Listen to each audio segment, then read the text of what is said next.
Eric Hobsbawm. 2. A Era do Capital. Primeira parte.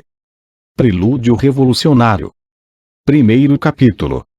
A Primavera dos Povos. Por favor, leia os jornais com bastante atenção. Agora eles valem a pena ser lidos. Esta revolução mudará a forma do planeta. Assim deve e precisa. Vive la République. O poeta George Verta, sua mãe, 11 de março de 1848. Realmente, se eu fosse mais jovem e tivesse mais dinheiro, o que infelizmente não sou e não tenho, imigraria para a América hoje. Não, por covardia, pois pessoalmente sou tão pouco atingido quanto posso atingi-los, mas por causa do desgosto pela podridão moral que, usando as palavras de Shakespeare, eleva o mau cheiro ao céu. O poeta Joseph von Eichendorff a um correspondente, 1º de agosto de 1849. 1. No início de 1848, o eminente pensador político francês Alexis de Tocqueville tomou a tribuna na Câmara dos Deputados para expressar sentimentos que muitos europeus partilhavam. Nós dormimos sobre um vulcão, os senhores não percebem que a terra treme mais uma vez. Sopra o vento das revoluções, a tempestade está no horizonte. Mais ou menos no mesmo momento, dois exilados alemães, Karl Marx com 30 anos e Friedrich Engels com 28, divulgavam os princípios da revolução proletária para provocar aquilo que Tocqueville estava alertando seus colegas, no programa que ambos tinham traçado algumas semanas antes para a Liga Comunista Alemã e que tinha sido publicado anonimamente em Londres, por volta de 24 de fevereiro de 1848, sob o título Alemão, de Manifesto do Partido Comunista, para ser publicado em inglês, francês, alemão, italiano, flamengo e dinamarquês. Em poucas semanas, ou, no caso do manifesto, em poucas horas, as esperanças e temores dos profetas pareceram estar na iminência da realização. A monarquia francesa tinha sido derrubada por uma insurreição, a República proclamada e a Revolução Europeia tinha iniciado. Tem havido um bom número de grandes revoluções na história do mundo moderno, e certamente a maioria bem-sucedidas. Mas nunca houve uma que tivesse se espalhado tão rápida e amplamente, se alastrando como fogo na palha por sobre fronteiras, países e mesmo oceanos. Na França, o centro natural e detonador das revoluções europeias, ver a Era das Revoluções, capítulo 6, a República foi proclamada em 24 de fevereiro. Por volta de 2 de março, a Revolução havia ganho o sudoeste alemão. Em 6 de março a Bavária, 11 de março Berlim, 13 de março Viena, e quase imediatamente a Hungria. Em 18 de março Milão e, em seguida, a Itália, onde uma revolta independente havia tomado a Sicília. Nesta época, o mais rápido serviço de informação acessível a qualquer pessoa, os serviços do Banco Rothschild, não podia trazer notícias de Paris a Viena em menos de 5 dias. Em poucas semanas nenhum governo ficou de pé numa área da Europa que hoje é ocupada completa ou parcialmente por 10 estados, sem contar as repercussões em um bom número de outros. Além disso, 1848 foi a primeira revolução potencialmente global, cuja influência direta pode ser detectada na insurreição de 1848 em Pernambuco, Brasil, e poucos anos depois na remota Colômbia. Num certo sentido, foi o paradigma de um tipo de revolução mundial com o qual, dali em diante, rebeldes poderiam sonhar e que, em raros momentos, como no após-guerra das duas conflagrações mundiais, eles pensaram poder reconhecer. De fato, explosões simultâneas continentais ou mundiais são extremamente raras.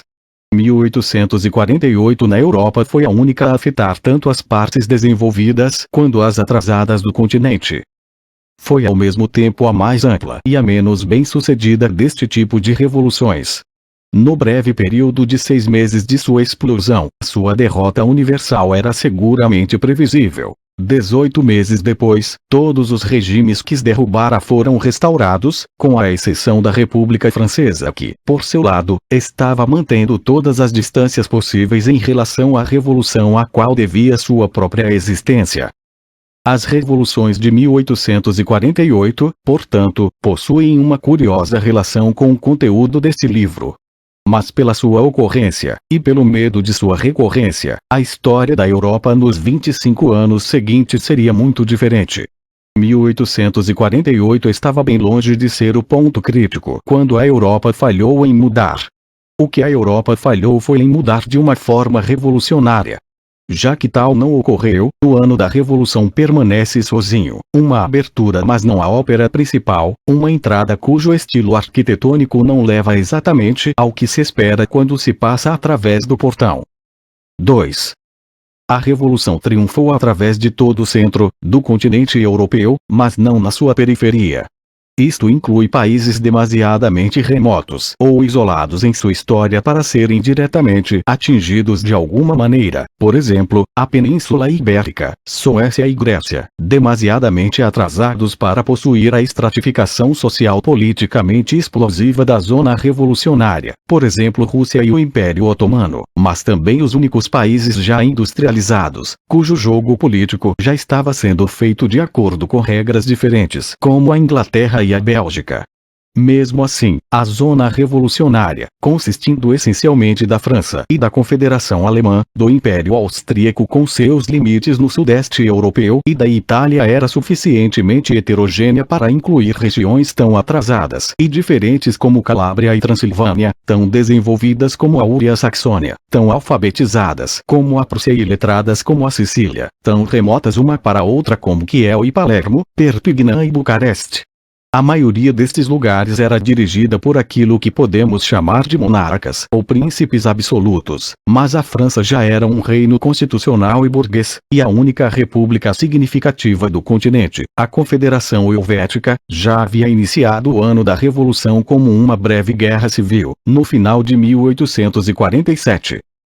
Os estados atingidos pela Revolução variam em tamanho dos 35 milhões da França para os poucos milhares em principados de ópera bufa da Alemanha Central, em status de poderosos estados do mundo a províncias ou satélites dirigidos por estrangeiros, em estrutura de estados uniformemente centralizados a conglomerados perdidos.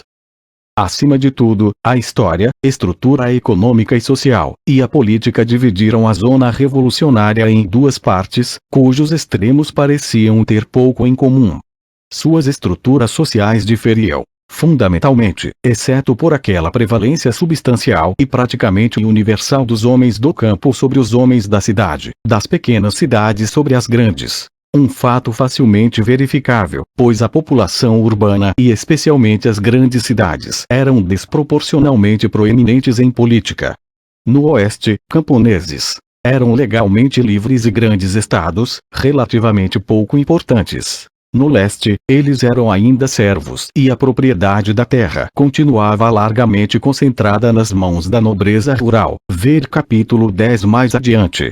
No oeste, a classe média significava banqueiros locais, comerciantes, empresários capitalistas, profissionais liberais e oficiais mais velhos, incluindo professores, se bem que alguns destes tenderiam a se sentir membros de um estrato mais alto, haute bourgeoisie, prontos para competir com a nobreza proprietária, pelo menos nos gastos.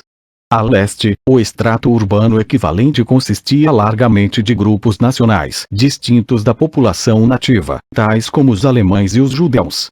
O equivalente real da classe média era o setor do país de nobres inferiores, educados ou preocupados com negócios, um extrato que era surpreendentemente grande em algumas áreas.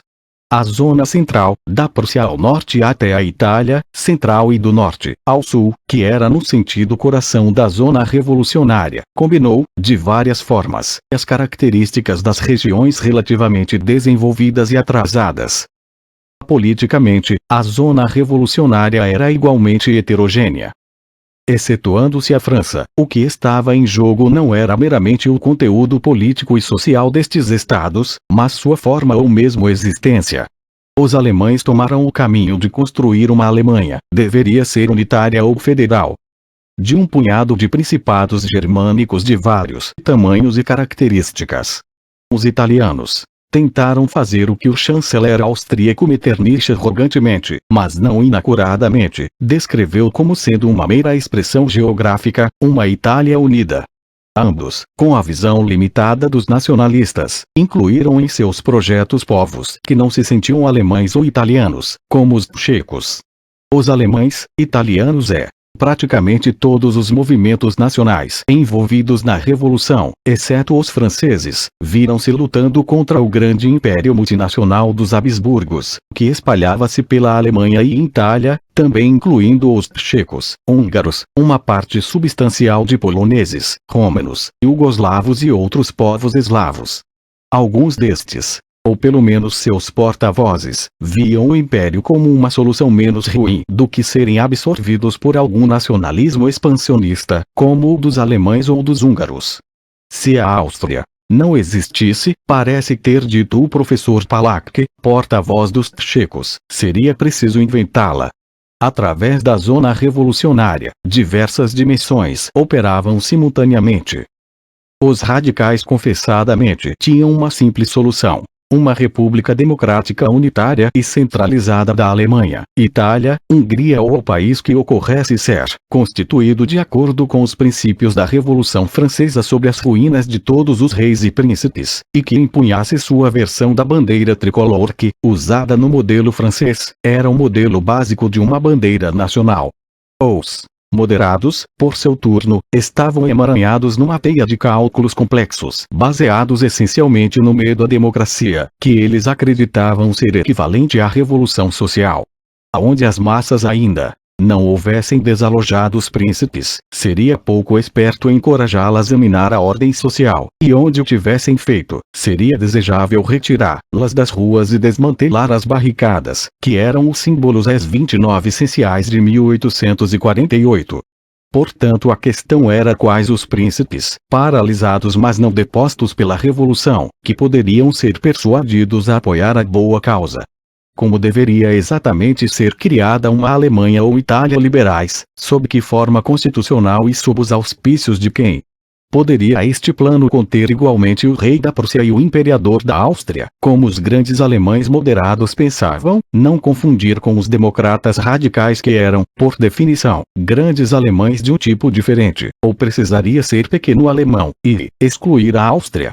Moderados do mesmo tipo no Império dos Habsburgos praticaram o jogo de maquinar constituições federais e multinacionais, o que só viria a cessar com o desaparecimento do Império em 1918. Onde ação ou guerra revolucionária irrompessem, não havia muito tempo para especulações constitucionais. Onde não irrompessem, como na maior parte da Alemanha, dava-se-lhes a maior importância.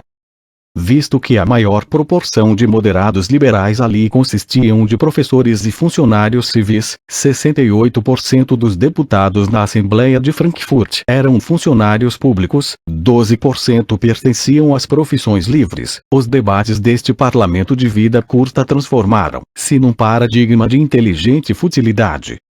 As revoluções de 1848, portanto, requerem um detalhado estudo por estado, povo, região, para o que este livro não é o lugar. No entanto, elas tiveram muito em comum, não apenas pelo fato de terem ocorrido quase simultaneamente, mas também porque seus destinos estavam cruzados. Todas possuíam um estilo e sentimento comuns, uma atmosfera curiosamente romântico-utópica e uma retórica similar, para o que os franceses inventaram a palavra quarante-huitard. Qualquer historiador reconhece-a imediatamente. As barbas, as gravatas esvoaçantes, os chapéus dos militantes, as bandeiras tricolores, as barricadas, o sentido inicial de libertação, de imensa esperança e confusão otimista. Era a primavera dos povos, e, como a primavera, não durou. Precisamos, agora, olhar brevemente suas características comuns. Em primeiro lugar, todas foram vitoriosas e derrotadas rapidamente, e na maioria dos casos totalmente. Nos primeiros poucos meses, todos os governos da zona revolucionária foram derrubados ou reduzidos à impotência. Todos entraram em colapso ou recuaram virtualmente sem resistência. Portanto, no período relativamente curto, a revolução tinha perdido a iniciativa quase que em todos os lugares. Na França, pelo fim de abril. No resto da Europa revolucionária, durante o verão, apesar de que o movimento guardou alguma capacidade para contra-atacar em Viena, Hungria e Itália. Na França, o primeiro Marco da contraofensiva conservadora foi a eleição de abril com sufrágio universal. Esta, apesar de eleger apenas uma minoria de monarquistas, enviou para Paris uma grande quantidade de conservadores, eleitos pelos votos de um campesinato politicamente mais inexperiente do que reacionário, e para o qual a esquerda de mentalidade urbana ainda não tinha um apelo. Aliás, por volta de 1849, as regiões republicanas e esquerdistas do campo na França, familiares para os estudantes da política francesa, já tinham surgido, por exemplo a região provençal, e ali a mais amarga resistência à abolição da República. Em 1851, teve lugar. O segundo marco foi o isolamento e derrota dos trabalhadores revolucionários em Paris, batidos na insurreição de junho. Ver mais adiante. Na Europa Central o ponto decisivo veio quando o exército dos Habsburgos, com sua liberdade de manobra aumentada pela fuga do imperador em maio, conseguiu reagrupar-se, derrotar, em junho, uma insurreição radical em Praga, não sem o apoio da classe média moderada da Tchecoslováquia e Alemanha, e em seguida reconquistar as terras da Boêmia, que eram o coração econômico do império, e logo após recuperar o controle da Itália do Norte. Uma tardia e rápida revolução dos principados do Danúbio foi esmagada pela intervenção russa e turca. Entre o verão e o fim do ano, os velhos regimes retomaram o poder na Alemanha e na Áustria, embora tenha sido necessário recuperar a cidade de Viena, cada vez mais revolucionária, pela força das armas em outubro, com um custo de mais de 4.000 vidas. Depois disso, o rei da Prússia teve suficiente coragem para restabelecer sua autoridade por sobre os berlineses sem maior problema, e o resto da Alemanha, exceto por alguma oposição no sudoeste, rapidamente entrou na linha, deixando o parlamento alemão, ou melhor, a Assembleia Constitucional eleita nos esperançosos dias da primavera, assim como a Assembleia Prussiana Radical e outras entregues às suas discussões, esperando por seu fechamento. Por volta do inverno, apenas duas regiões ainda estavam nas mãos da Revolução, partes da Itália e a Hungria. Terminaram por ser reconquistadas, em seguida uma retomada mais modesta da ação revolucionária na primavera de 1849, em meados daquele ano. Depois da capitulação dos húngaros e dos venezianos em agosto de 1849, a Revolução estava morta. Com a única exceção na França, todos os antigos comandos foram restaurados no poder, em alguns casos, como no Império dos Habsburgos, inclusive com mais força do que antes, e os revolucionários espalharam-se no exílio. Mais uma vez, com a exceção da França, virtualmente todas as mudanças institucionais, todos os sonhos políticos e sociais da primavera de 1848 foram varridos, e mesmo na França a República teria apenas mais 2 anos e meio de vida. Ocorrerá uma, e apenas uma modificação irreversível importante: a abolição da escravatura no Império dos Habsburgos. Excetuando se esta última, apesar de ser visivelmente uma importante realização, 1848 aparece como a revolução da moderna história da Europa, que combinou a maior promessa, a maior extensão, o maior sucesso inicial imediato e o mais rápido e retumbante fracasso. Num certo sentido, lembra outro fenômeno de massa da década de 1840, o movimento cartista na Inglaterra. Os objetivos específicos do cartismo foram eventualmente atingidos, mas não revolucionariamente ou num contexto revolucionário.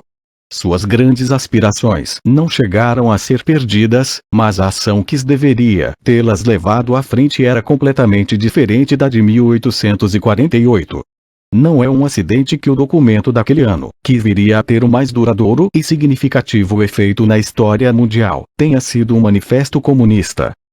Todas estas revoluções têm algo mais em comum, que contribuiu largamente para o seu fracasso. Elas foram, de fato ou enquanto antecipação imediata, revoluções sociais dos trabalhadores pobres. Portanto, elas assustaram os moderados liberais a quem elas mesmas deram poder e proeminência, e mesmo alguns dos políticos mais radicais, pelo menos tanto quanto os conservadores que apoiavam os antigos regimes. O conde Cavour de Piedmont, futuro arquiteto da Itália Unida, pôs seu dedo nesta fraqueza alguns anos antes, 1846. Início da City. Se a ordem social chegar a ser genuinamente ameaçada, se os grandes princípios sobre os quais ela repousa vierem a estar diante de um sério risco, então muitos dos mais decididos oposicionistas, os mais entusiásticos republicanos, serão, temos certeza, os primeiros a aliarem-se aos flancos do Partido Conservador. 4. Portanto, aqueles que fizeram a revolução eram inquestionavelmente os trabalhadores pobres. Foram eles que morreram nas barricadas urbanas. Em Berlim, havia apenas 15 representantes das classes educadas e 30 mestres artesãos entre os 300 mortos das lutas de março. Em Milão, apenas 12 estudantes, trabalhadores de colarinho branco ou proprietários entre os 350 mortos na insurreição. Foi sua fome que alimentou as demonstrações que se transformaram em revoluções. O campo nas regiões ocidentais da Revolução estava relativamente calmo, enquanto que o sudoeste alemão viu muito mais a insurreição campesina do que é comumente lembrado, mas em outros lugares o medo da revolta no campo era suficientemente agudo para transformar-se em realidade, apesar de que ninguém precisaria usar muita imaginação em áreas como a Itália do Sul, onde os camponeses por todos os lados marcharam espontaneamente com bandeiras e tambores por sobre os grandes estados. Mas o medo por si só era suficiente para concentrar totalmente as mentes dos proprietários da região autônoma. Aterrorizados pelos falsos rumores de uma grande insurreição escrava sob a liderança do poeta Sándor Petőfi, 1823-49, a Dieta Húngara, uma assembleia constituída esmagadoramente por proprietários, votou a imediata abolição da escravatura logo em 15 de março, mas mesmo alguns dias antes o governo imperial, procurando isolar os revolucionários de uma base rural, já havia decretado a imediata abolição da escravatura na Galícia, a abolição do trabalho forçado e outras obrigações feudais nas terras tchecas. Não havia dúvida que a ordem social estava em perigo. O perigo não era igualmente agudo em todos os lugares. Camponeses poderiam ser, e eram, comprados pelos governos conservadores. É improvável que a classe média alemã, incluindo os confiantes homens de negócios da Auge, estivessem desesperadamente assustados por uma perspectiva de comunismo proletário, ou mesmo poder proletário, que tinha pouca importância exceto em Colônia, onde Marx tinha instalado seu quartel-general, e em Berlim, onde um tipógrafo comunista, Stefan Born, organizara um movimento operário de razoável importância. Porém, da mesma forma como as classes médias europeias dos anos 1840 julgaram ter reconhecido a forma de seus problemas sociais futuros na chuva e fumaça de Lancashire, assim também pensaram ter reconhecido uma outra forma do futuro atrás das barricadas de Paris, o grande antecipador e exportador de revoluções. E a Revolução de Fevereiro não tinha sido feita apenas pelo proletariado, mas era uma revolução social consciente. Seu objetivo não era meramente uma república, mas a república social e democrática. Seus líderes eram socialistas e comunistas. Seu governo provisório incluía um trabalhador genuíno, um mecânico conhecido por Alberto.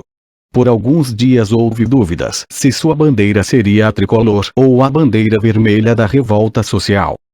Exceto onde questões tais como autonomia nacional ou independência estavam em jogo, a oposição moderada dos anos de 1840 não desejou nem se dedicou seriamente à revolução, e mesmo na questão nacional os moderados preferiram negociação e diplomacia ao invés de confrontação. Eles teriam preferido mais, sem dúvida, mas estavam preparados para negociar concessões que poder-se-ia razoavelmente argumentar, mesmo o mais estúpido dos absolutistas, como o czar mais cedo ou mais tarde seria forçado a conceder, ou mudanças internacionais que, mais cedo ou mais tarde viriam certamente a ser aceitas pela oligarquia dos superpoderes que decidiam nestas questões. Arrastados para a revolução pela força dos pobres ou pelo exemplo de Paris, eles naturalmente tentaram transformar uma inesperadamente boa situação para extrair a maior vantagem.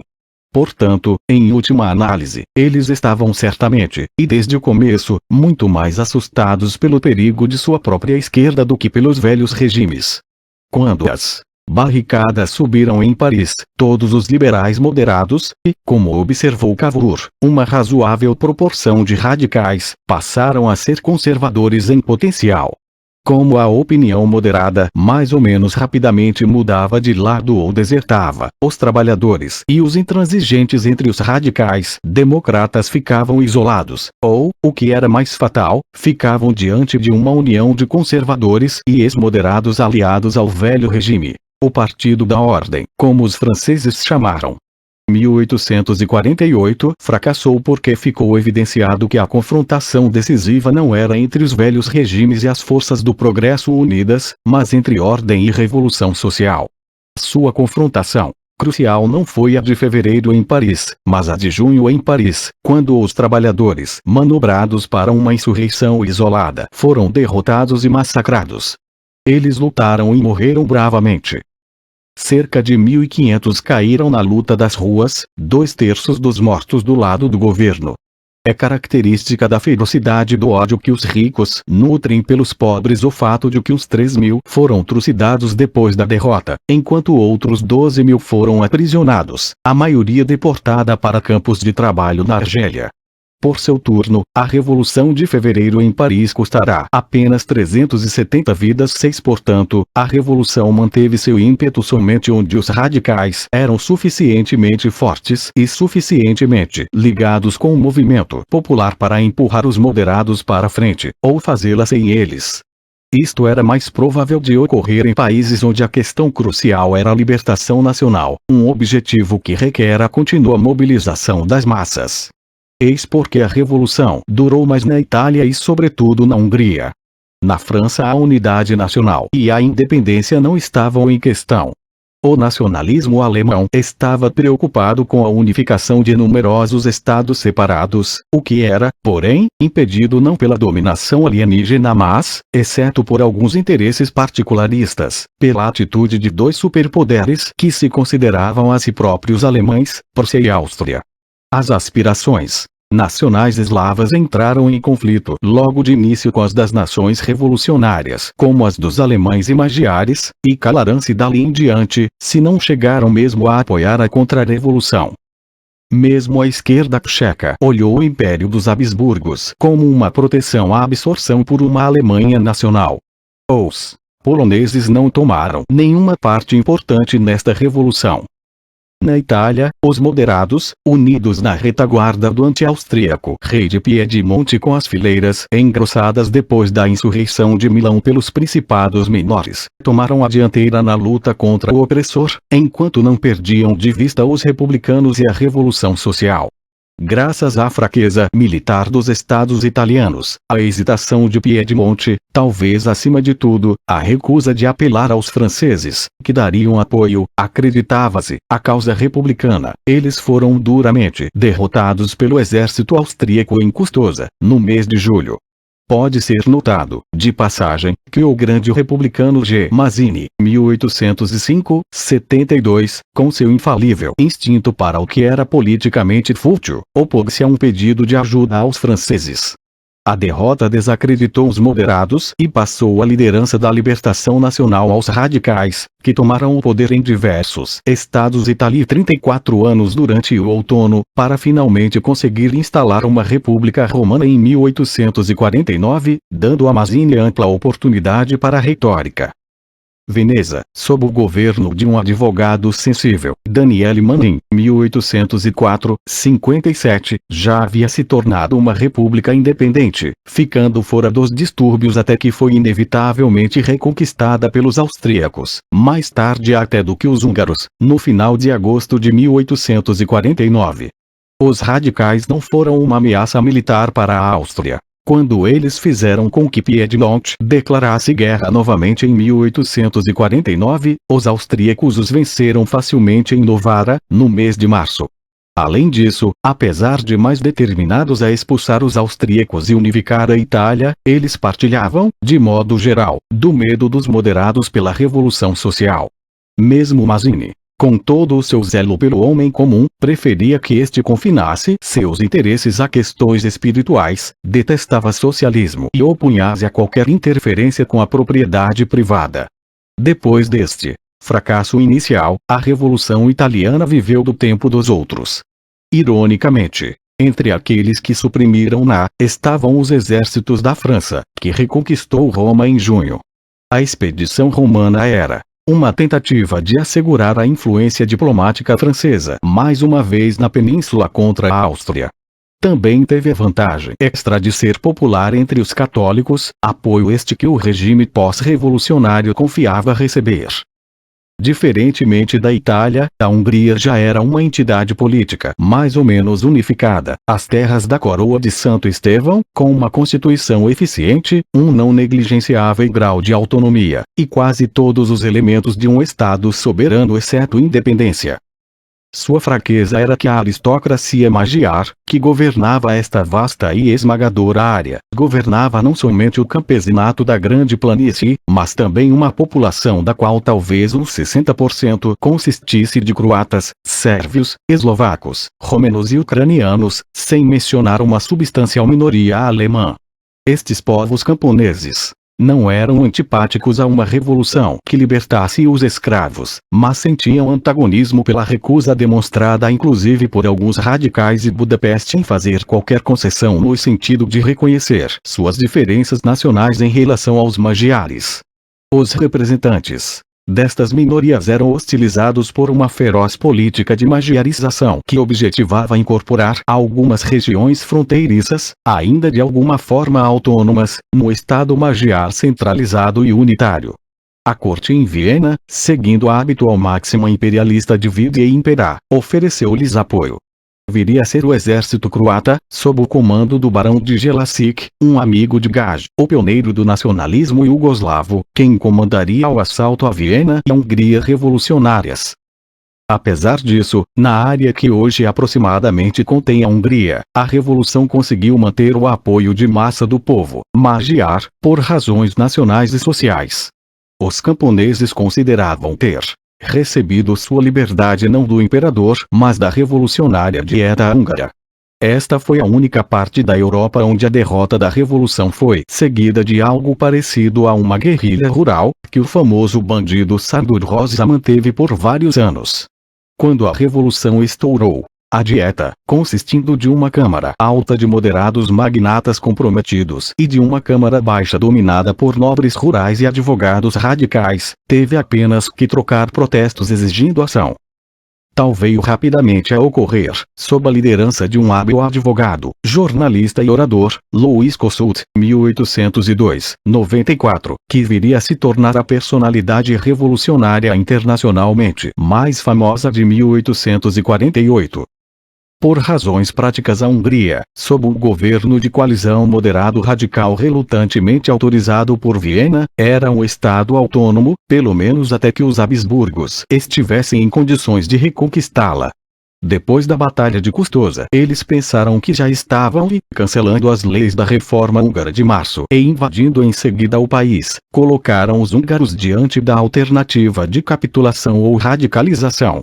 Consequentemente, sob a liderança de Kossuth, a Hungria virou a mesa, depondo o imperador, apesar de formalmente não proclamar a república, em abril de 1849. O apoio popular à liderança militar de Gorjei permitiu aos húngaros fazer face ao exército austríaco. Eles só vieram a ser derrotados quando Viena, em desespero, apelou para a derradeira arma da reação, as forças russas. Isso foi decisivo.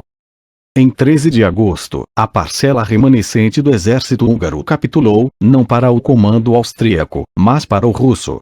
Sozinha entre as revoluções de 1848, a húngara não caiu e nem de longe pareceu cair devido à sua fraqueza interna, mas pela esmagadora intervenção externa. É evidente que as chances do país em evitar a conquista eram nulas depois que todo o resto ruíra. Havia alguma alternativa para esta debacle geral? Quase que. Certamente não.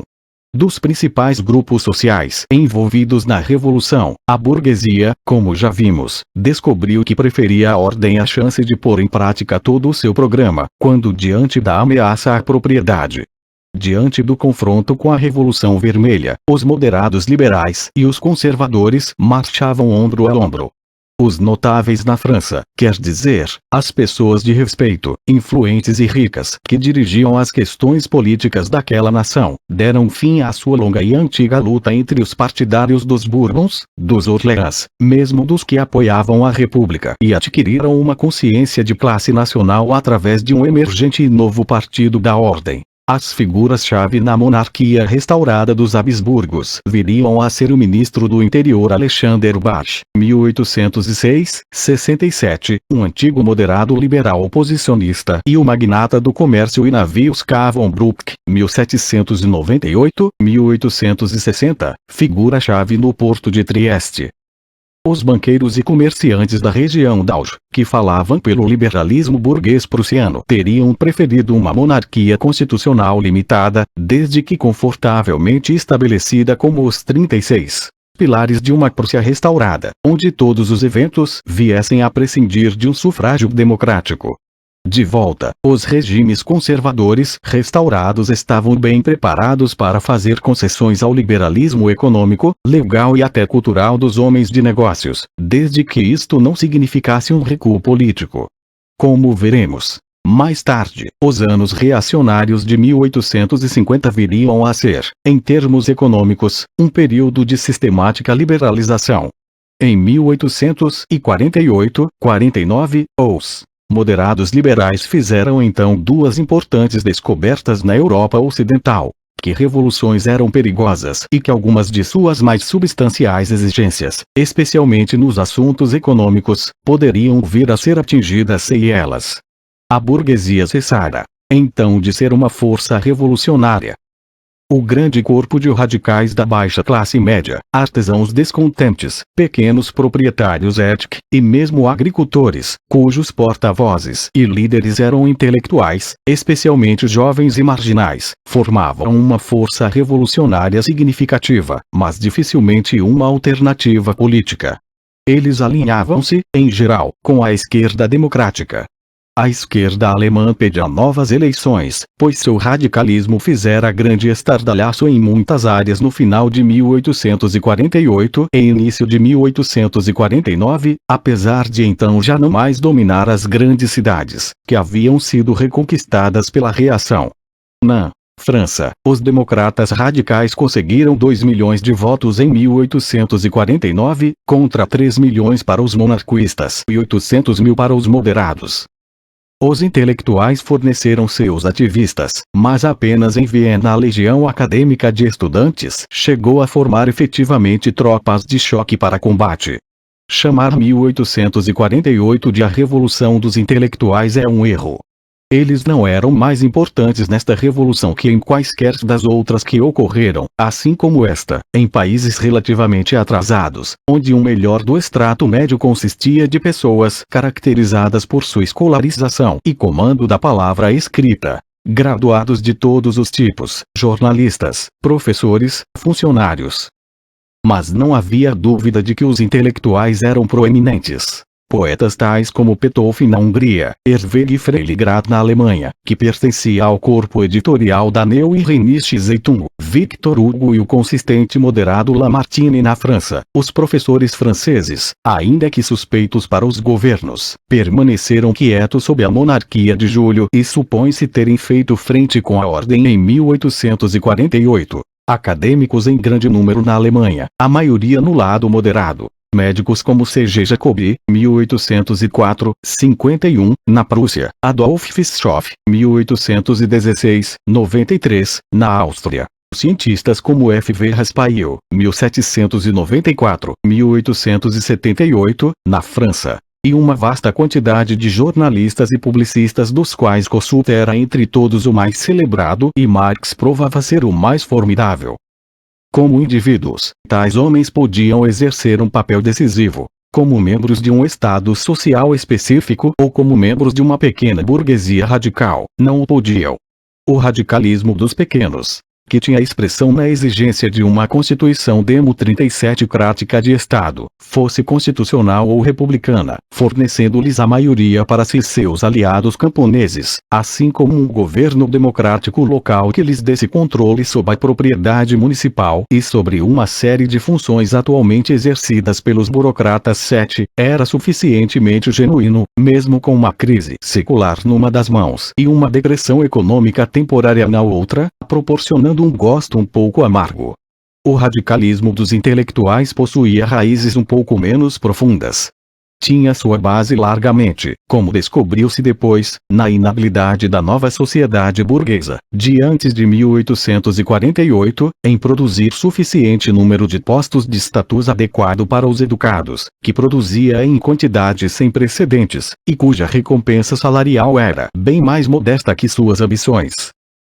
Que aconteceu com todos aqueles estudantes radicais de 1848 nos anos prósperos de 1850 e 1860?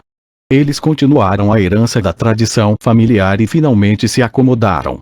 E havia inúmeras possibilidades de acomodar-se, especialmente depois da retirada da velha nobreza e da diversificação das formas de fazer dinheiro que a burguesia ligada ao comércio produzia para aqueles cujas qualificações eram primariamente escolaridade. Em 1842, 10% dos professores de licéus franceses originavam-se dos notáveis, mas por volta de 1877, nenhum. Em 1868, França produziu poucos graduados secundários, bacheliers, a mais que nos anos de 1830, mas um número muito maior podia seguir carreira nos bancos, comércio, no bem-sucedido jornalismo e, depois de 1870, na política profissional. 8. Além disso, quando diante da Revolução Vermelha, mesmo os radicais democratas tendiam a cair na retórica, dilacerados entre sua genuína simpatia pelo povo e seu sentido de propriedade e dinheiro. Diferentes da burguesia liberal, eles não mudaram de lado. Apenas vacilaram, mas nunca muito distantes da direita. No que diz respeito aos trabalhadores pobres, faltava-lhes organização, liderança e, talvez acima de tudo, a conjuntura histórica para fornecer uma alternativa política. Suficientemente fortes para fazer o projeto de uma revolução social parecer real e ameaçador, eles eram porém demasiadamente fracos para fazer algo mais do que ameaçar seus inimigos. Suas forças eram desproporcionalmente efetivas, pois estavam concentrados em massas famintas nos lugares mais sensíveis, ou seja, as cidades maiores, especialmente as capitais. Tudo isto trazia certa fraqueza encoberta. Em primeiro lugar, sua deficiência numérica. Eles não eram sempre maioria nas cidades, geralmente considerando-se mesmo uma modesta minoria da população, e em segundo lugar, sua imaturidade política e ideológica. Entre eles, os estratos mais ativistas e politicamente conscientes consistiam de artesãos pré-industriais, usando o termo na forma que os ingleses contemporâneos o entendem, referindo-se a trabalhadores tais como artífices, artesãos, trabalhadores manuais especializados em oficinas não mecânicas, etc. Atirados na Revolução Social, seus alvos enquanto massa eram distintamente mais modestos na Alemanha, como o 38. Impressor comunista Stefan Born descobriu em Berlim. Os pobres os trabalhadores não especializados das cidades e, fora da Inglaterra, o proletariado industrial e mineiro como um todo não haviam ainda desenvolvido uma ideologia política para si. Na zona industrial do norte da França, mesmo o republicanismo teve dificuldades em impor-se até quase o final da Segunda República. 1848 viu Lili Roubaix exclusivamente preocupadas com seus problemas econômicos, dirigindo seus tumultos não contra reis ou burgueses, mas contra os ainda mais famintos trabalhadores belgas imigrantes. Onde os plebeus urbanos, ou mais raramente os novos proletários, encontravam-se sob a influência da ideologia jacobinista, socialista ou democrático-republicana ou, como em Viena, de estudantes ativistas, tornavam-se uma força política, pelo menos como geradores de motins. Sua participação em eleições ainda era baixa e imprevisível, diferente daqueles trabalhadores rurais pauperizados que, na Saxônia ou Inglaterra, eram altamente radicalizados. Paradoxalmente, fora de Paris isto era raro na França jacobina, enquanto que na Alemanha a Liga Comunista de Marx fornecia os elementos de uma rede nacional para a extrema esquerda. Fora deste raio de influência, os trabalhadores pobres eram politicamente insignificantes. Evidentemente, não deveríamos subestimar o potencial do proletariado de 1848, mesmo que jovem e maturo como força social, começando, como estava, a ter sua consciência enquanto classe. Em certo sentido, aliás, seu potencial revolucionário era maior do que seria subsequentemente. O duro conhecimento do pauperismo e da crise antes de 1848 havia encorajado poucos a acreditar que o capitalismo poderia ou iria trazer condições decentes de vida ou, se trouxesse, se elas iriam durar. A juventude e a fraqueza da classe trabalhadora, ainda emergindo da massa dos trabalhadores pobres, mestres artesãos independentes e pequenos comerciantes, evitou porém uma concentração exclusiva em reivindicações econômicas, o que só ocorria entre os mais ignorantes e isolados. As reivindicações políticas, sem as quais nenhuma revolução é feita, nem mesmo a mais puramente social delas, foram feitas no contexto da situação. O objetivo popular em 1848, a República Democrática e Social, era simultaneamente social e político. Mas mesmo a experiência trabalhista, acrescentada de novos elementos institucionais baseados na prática de sindicatos e da ação cooperativa, não foi suficiente para criar elementos novos e poderosos como os sovietes da Revolução Russa. Além disso, organização, ideologia e liderança eram lamentavelmente pouco desenvolvidas. Mesmo a mais elementar das formas, o sindicato, era restrito a umas poucas centenas ou, no melhor dos casos, uns poucos milhares de membros. Frequentemente, mesmo as sociedades dos trabalhadores especializados, pioneiros em sindicalismo, apareceram pela primeira vez durante a Revolução, os impressores na Alemanha, os chapeleiros na França. Os socialistas e comunistas organizados eram ainda mais limitados em número. Umas poucas do 39 zias, no máximo umas poucas centenas. Portanto, 1848 foi a primeira revolução na qual socialistas, ou mais precisamente comunistas, pois socialismo pré-1848 era um movimento largamente apolítico para construir utopias cooperativas, apareceram na frente da cena desde o início.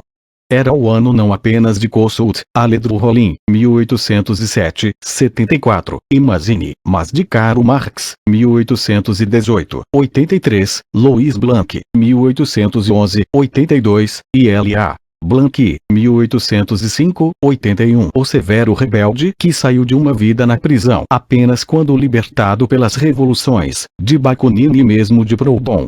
Mas o que significava socialismo para os seus seguidores além de um nome para uma classe trabalhadora autoconsciente, com suas próprias aspirações a uma sociedade diferente do capitalismo e baseada na sua derrubada? Mesmo seu inimigo não estava claramente definido. Falava-se muito de classe trabalhadora e mesmo de proletariado, mas, durante a Revolução, nada sobre capitalismo. De fato, quais eram as perspectivas políticas de uma classe trabalhadora mesmo que socialista? O próprio Karl Marx não acreditou que a revolução estivesse na agenda. Mesmo na França, o proletariado de Paris ainda era incapaz de ir além da república burguesa de outra forma que não fosse na ideia, na imaginação. Suas necessidades imediatas confessadas desviava-os da vontade de derrubar a burguesia, e nem eles possuíam os instrumentos para tal efetuar. O máximo que poderia ser atingido seria uma república burguesa que trouxesse à luz a verdadeira natureza da futura luta, a confrontação entre a burguesia e o proletariado, e fixasse na lembrança dos trabalhadores que sua posição como classe ficara mais insuportável e que seu antagonismo com a burguesia tornara-se mais agudo. 9 seria numa primeira instância uma república democrática, numa segunda uma transição de uma revolução burguesa incompleta para uma revolução proletária popular, e finalmente uma ditadura do proletariado ou, como na frase que talvez tenha derivado de Blanqui, é que refletiu a temporária proximidade dos dois grandes revolucionários no imediato pós-1848, a Revolução Permanente. Mas, Diferente de Lenin em 1917, Marx não concebeu a substituição da Revolução Burguesa por uma proletária até depois da derrota de 1848. E então, quando formulou uma perspectiva comparável à de Lenin, não a manteve por muito tempo. Não haveria uma segunda edição de 1848 na Europa Central e do Norte. A classe operária, como ele cedo reconheceu, teria de seguir um caminho diferente. Portanto, as revoluções de 1848 surgiram e quebraram-se como uma grande onda, deixando pouco, exceto mito e promessa. Elas deveriam ter sido revoluções burguesas, mas a burguesia fugiu delas. Elas poderiam ter se reforçado umas às outras sob a liderança da França, prevenido ou adiando a restauração dos velhos governos, e mantendo a distância ao czar. Mas a burguesia francesa preferiu a estabilidade social em casa aos prêmios e perigos de ser, uma vez mais, la grande nation e, por razões análogas, os líderes moderados da Revolução hesitaram em impedir a intervenção francesa. Nenhuma outra for 40. Social poderia ter sido forte suficientemente para dar-lhes coerência e ímpeto, exceto nos casos especiais onde havia luta pela independência contra um poder politicamente dominante, e mesmo isso falhou, já que as lutas nacionais ficaram isoladas e, em todos os casos, fracas demais para fazer frente aos poderosos de antes. Os grandes e característicos personagens de 1848 representaram seus papéis de heróis no palco da Europa por poucos meses, para depois desaparecerem para sempre, com a exceção de Garibaldi, que viria a ter um momento ainda mais glorioso 12 anos mais tarde. Kossuth e Mazzini viveram o resto de suas vidas no exílio, pouco contribuindo diretamente para a conquista por seus países da autonomia e unificação, apesar de terem um lugar garantido nos seus panteões nacionais. Ledru, Rollin e Raspail nunca mais vieram a ter um outro momento de celebridade como na Segunda República, e os eloquentes professores do Parlamento de Frankfurt retiraram-se para seus gabinetes. 2. Passionais exilados de 1850, formando grandes planos e governos rivais no exílio do fogo de Londres, nada sobreviveu, salvo a obra dos mais isolados e atípicos, Marx e Engels. Ainda assim, 1848 não foi meramente um breve episódio histórico sem consequências. Se as mudanças que 1848 realizou não foram nem as que os revolucionários intentaram, nem mesmo facilmente definíveis em termos de regimes políticos, leis e instituições, elas foram pelo menos bem profundas. Marcaram o fim, pelo menos na Europa Ocidental, da política da tradição, das monarquias que acreditavam que seus povos, exceto os descontentes da classe média, aceitavam, acolhiam mesmo com prazer, a regra do direito divino que apontava dinastias para presidir sobre sociedades hierarquicamente estratificadas, tudo sancionado pela tradição religiosa, na crença dos direitos e deveres patriarcais dos que eram superiores social e economicamente. Como o poeta Grillparzer, ele mesmo de forma alguma um revolucionário, escreveu ironicamente sobre, presumivelmente, Metternich. Aqui jaz, sua celebridade esquecida, o legítimo famoso Dom Quixote, quem, revirando a verdade e o fato, julgou-se esperto e acabou acreditando nas suas próprias mentiras. Um velho louco, que deve ter sido um patife na juventude, não podia mais reconhecer a verdade. Dali em diante, as forças do conservadorismo, privilégio e riqueza teriam que defender-se de outras formas. Mesmo os pesados e ignorantes camponeses da Itália do Sul, na grande primavera de 1848, cessaram de patrocinar o absolutismo, como haviam feito 50 anos antes. Quando eles marcharam para ocupar a terra, raramente expressaram hostilidade à Constituição. Os defensores da ordem social precisaram aprender a política do povo. Esta foi a maior inovação trazida pelas revoluções de 1848. Mesmo os mais arqui-reacionários dos Junkers prussianos descobriram, naquele ano, que precisavam de um jornal que pudesse influenciar a opinião pública, conceito em si próprio ligado ao liberalismo e incompatível com a hierarquia tradicional. O mais inteligente dos arqui-reacionários prussianos de 1848, Otto von Bismarck, 1815-98, mais tarde demonstraria sua lúcida compreensão da natureza da política na sociedade burguesa e seu magistral domínio das suas técnicas. Porém, as inovações políticas mais significativas deste tipo ocorreram na França. Ali, a derrota da insurreição da classe trabalhadora em junho havia deixado um poderoso partido da ordem, capaz de derrotar a revolução social, mas não de conseguir o apoio das massas, ou mesmo daqueles conservadores que não desejavam que, em função da defesa de sua ordem, necessitassem se comprometer com aquele preciso tipo de moderado republicanismo que estava então no poder. O povo estava ainda demasiado mobilizado para permitir uma limitação nas eleições. Somente após 1850, uma substancial parte da vil multidão, quer dizer, 1/3 da França, 2/3 de Paris, foi excluída do voto. Entretanto, em dezembro de 1848, os franceses não elegeram um moderado para a nova presidência da República, mas também não elegeram um radical. Não havia candidato monarquista. O vencedor, por maioria esmagadora, 5,5 milhões em 7,4 milhões de votos, foi Luiz Napoleão, sobrinho do grande imperador. Apesar de ter demonstrado, mais tarde ser um político notavelmente astuto, Napoleão deu a impressão, quando assumiu o governo no final de setembro, nada mais ter que um nome prestigiado e o apoio de uma devotada amante inglesa.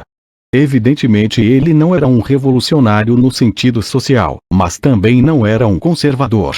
Seus seguidores chegaram mesmo a fazer algumas brincadeiras com seu interesse na juventude pelo saint-simonismo, ver Capitão 3 parte 2 mais adiante, e alegaram ter ele alguma simpatia pelos pobres. Mas basicamente ele venceu porque os camponeses votaram solidamente no slogan: abaixo as taxas, abaixo os ricos, abaixo a república, viva o imperador. Em outras palavras, como Marx analisou, os trabalhadores votaram nele contra a república dos ricos, pois na percepção deles Luiz Napoleão significava a deposição de Cavaignac, que havia derrotado a insurreição de junho, a demissão do republicanismo burguês, a recuperação da vitória de junho 11, e a pequena burguesia, porque ele parecia não alinhar-se com a grande burguesia. A eleição de Luiz Napoleão significou que mesmo a democracia do sufrágio universal, aquela instituição identificada com a Revolução, era compatível com a manutenção da ordem social. Mesmo uma massa esmagadora de descontentes não estava destinada a eleger governantes dedicados a derrubar a sociedade. As grandes lições desta experiência não foram imediatamente apreendidas, pois Luiz Napoleão cedo aboliu a República e proclamou-se imperador, apesar de nunca esquecer as vantagens políticas de um bem conduzido sufrágio universal, que veio a reintroduzir. Ele viria a ser o primeiro dos chefes de Estado modernos que governaria não apenas baseado na força das armas, mas também com aquela espécie de demagogia e de relações públicas tão mais facilmente operadas do alto do Estado do que de qualquer outro lugar.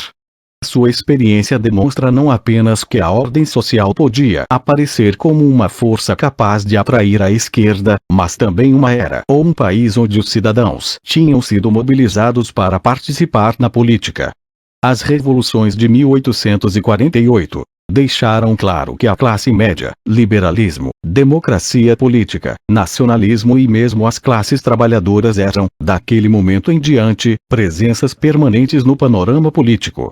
A derrota das revoluções poderia temporariamente tirá-los do cenário, mas quando reapareciam, determinavam as ações mesmo daqueles estadistas que tinham menos simpatias por eles.